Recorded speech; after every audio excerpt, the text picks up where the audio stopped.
debate is closed and the vote will be held tomorrow. The next item on the agenda is debates on cases of breaches of human rights, democracy, and the rule of law. Next debate on the agenda is post-election situation in Uganda and threats against opposition leader Bobi Wine. My first speaker is uno de los autores, el señor.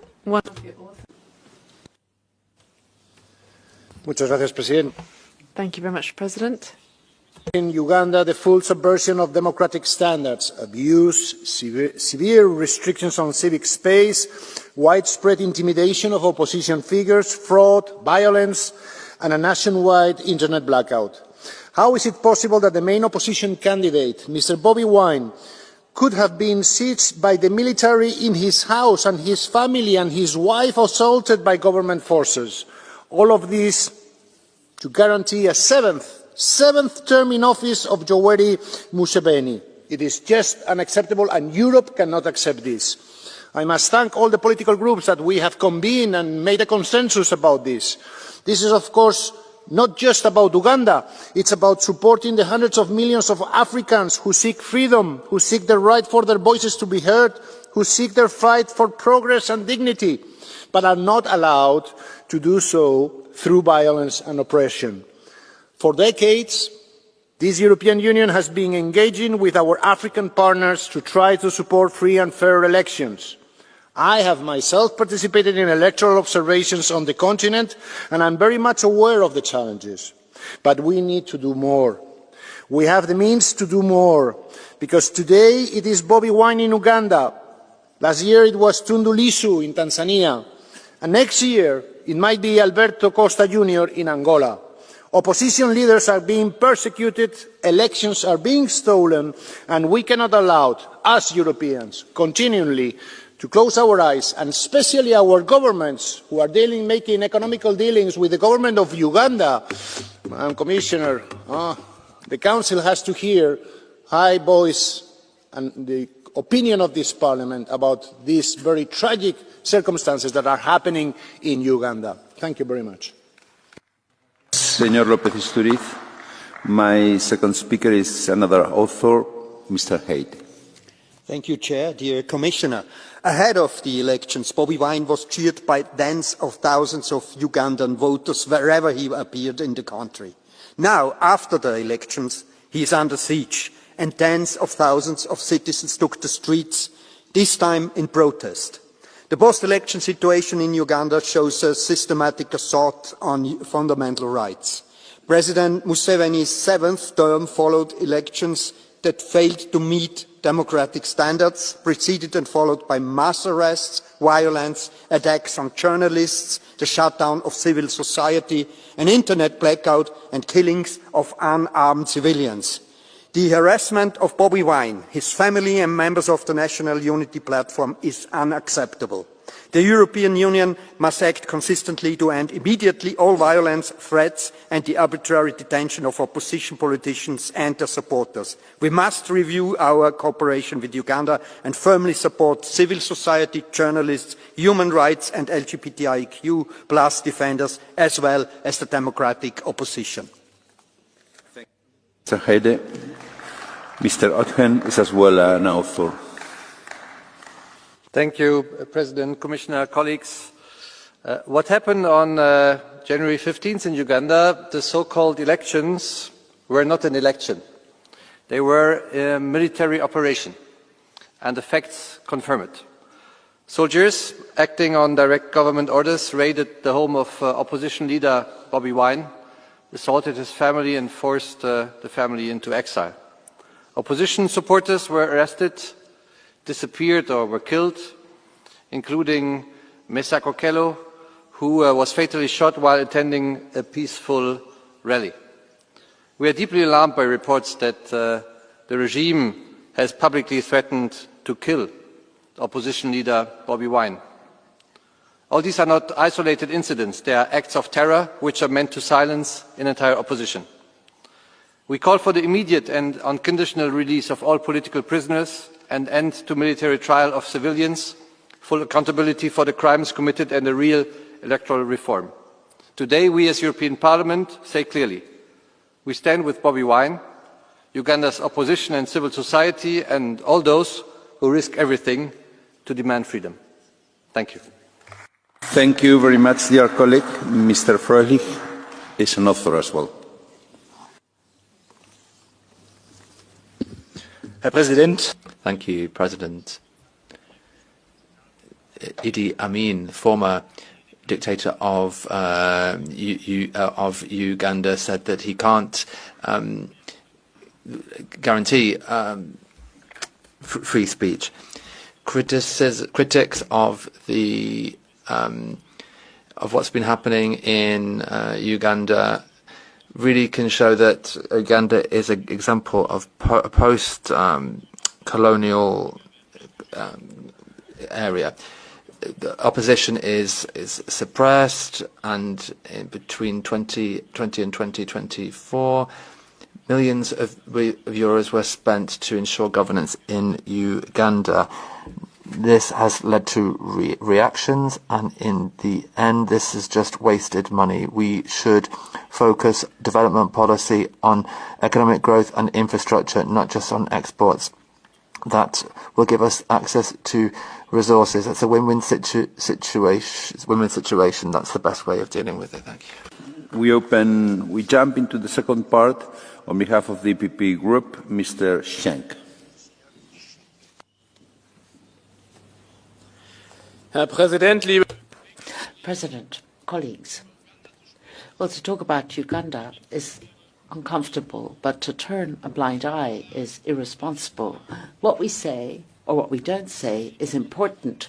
Uganda is in a situation which we cannot possibly ignore. We're talking about citizens who suffer from violence, media that are not allowed to do their work, opposition with a very narrow and ever narrowing political area.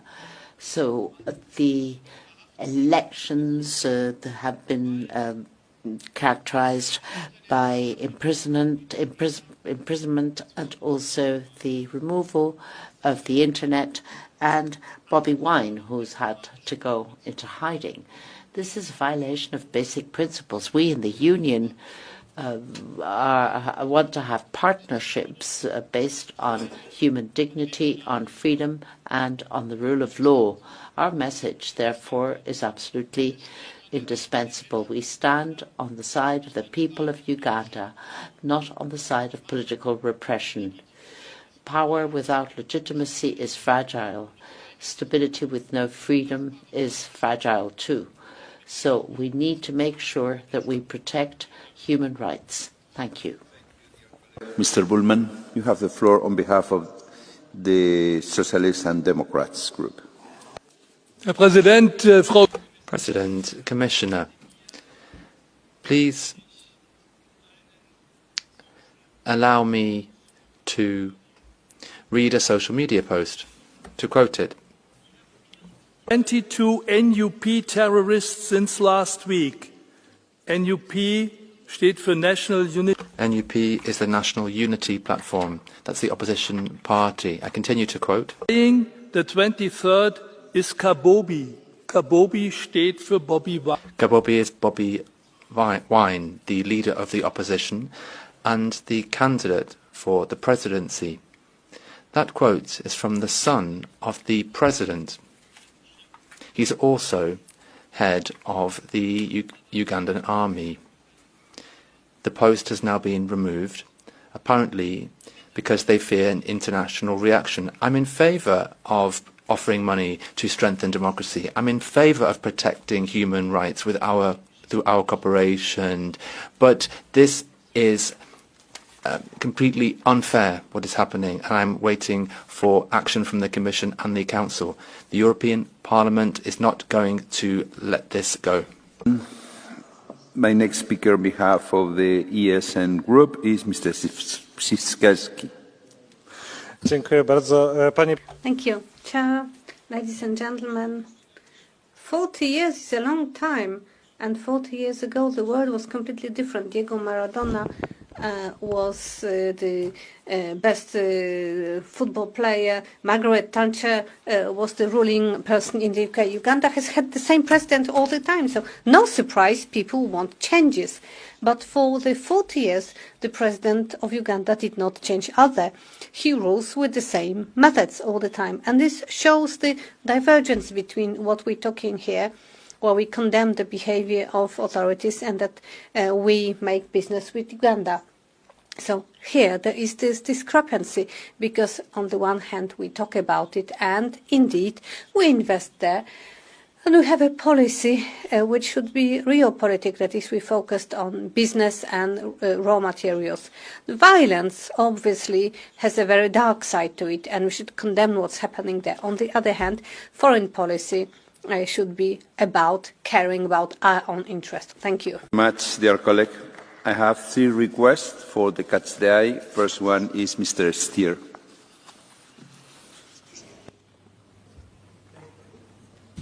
Thank you, Mr. Chairman.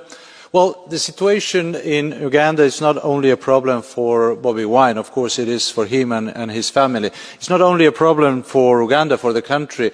We've seen that last year in Tanzania. We are fortunately seeing that in other parts of Africa. But this is also a failure for us. It's a failure of our development cooperation policy. Because I will remind that in the UN, SDGs, the 16th SDG is about good governance, and this is exactly what is lacking, for example, in Uganda. And then we are thinking, why is the case that for every euro that we are sending in our development cooperation, there are 10 times more euros that are evaporating in corruption in these countries. This is because there is no accountability, because the opposition is treated in that way, because we have presidents that are in the 7th mandate without any checks and balances. This is a failure also of our development cooperation policy. Thank you. Muchas gracias, señor Stier. Señor López Aguilar. Dear Chair, President González Pons, Commissioner, more than 10 years ago, my first mandate is this European Parliament. I was a member of a EU electoral observation mission to Uganda, a country long tormented by oppressive, brutal regimes. Museveni was elected. So many years after, Museveni is still in place, but democracy has been eroded, human rights continue to be violated. I had the opportunity to check the importance and the weight of EU diplomacy on the spot in Uganda. So it summed up with the embassies of the member states, and we're still powerless in order to make the right point to bring about fair, credible elections in Uganda. Insofar, there is something we can do. It's make the case for human rights violated of the leaders of the opposition, so that the European message is still heard in Kampala, in Uganda, and all over the place, that we do care about those leaders of the opposition which are so unfairly prosecuted against. So please, Commissioner, take the message. Action is needed in Uganda, Kampala. Thank you. Muchas gracias, señor López Aguilar. Mr. Tinkinen, seat 210. Mr. President, Uganda's president, who has been in power for more than 40 years, has placed the only credible opposition candidate under house arrest. 40 years in power, and challengers are put under house arrest. This is not democracy, it is criminal. Now listen to what the EU's official policy is at the same time regarding its support for Uganda. The EU cooperates with Uganda to promote the country's green transition, support sustainable and inclusive job creation and investment growth, and strengthen democratic governance that advances social inclusion and human rights. It seems the support policy has not been very successful. The EU must now decide whether we want to continue financing these regimes that laugh at our declarations with gold teeth flashing, or is it time to adopt a new mantra for development aid as well? Here we draw the line. Thank you. Thank you very much, dear colleague. Madam Commissioner, you have the floor.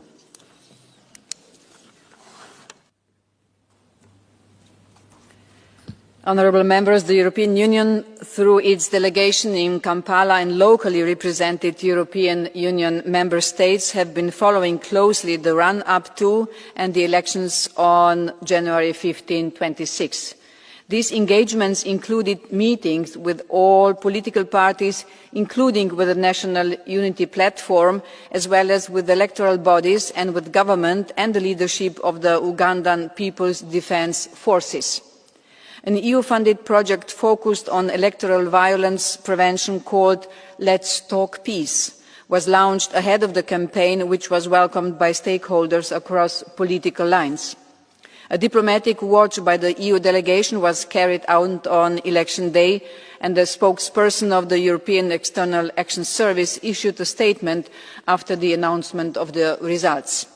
As mentioned in the statement, we share the findings of the preliminary statement of the African Union COMESA IGAD joint observation mission as regards the involvement of the military in the electoral process, which is contrary to the Ugandan 1995 constitution. Furthermore, the internet shutdown implemented 2 days before the elections clearly limited access to information and freedom of association. We are also very concerned with the arbitrary arrests and suspension of numerous civil society organisations ahead of the elections. We call for investigations and accountability following the reports of death, violence and detentions of opposition politicians and human rights defenders, as well as for clarification of the current situation of Bobi Wine in particular. We call on all political actors to exercise restraint, to refrain from violence or incitement. The EU, despite the current challenges, will continue engagement with Uganda on a broad-based agenda based on shared interest and mutual respect, including on trade, critical raw materials. Our cooperation and humanitarian programmes promote a Team Europe approach, exploring opportunities for transformative projects, including under the Global Gateway. At the same time, the EU, through an open dialogue with Ugandan authorities, will continue to advocate for the respect of human rights and democratic principles and to follow up on anti-discrimination measures. The EU will continue to stand by civil society organisations and support them in line with their needs and our values and principles. Thank you very much, Madam Commissioner.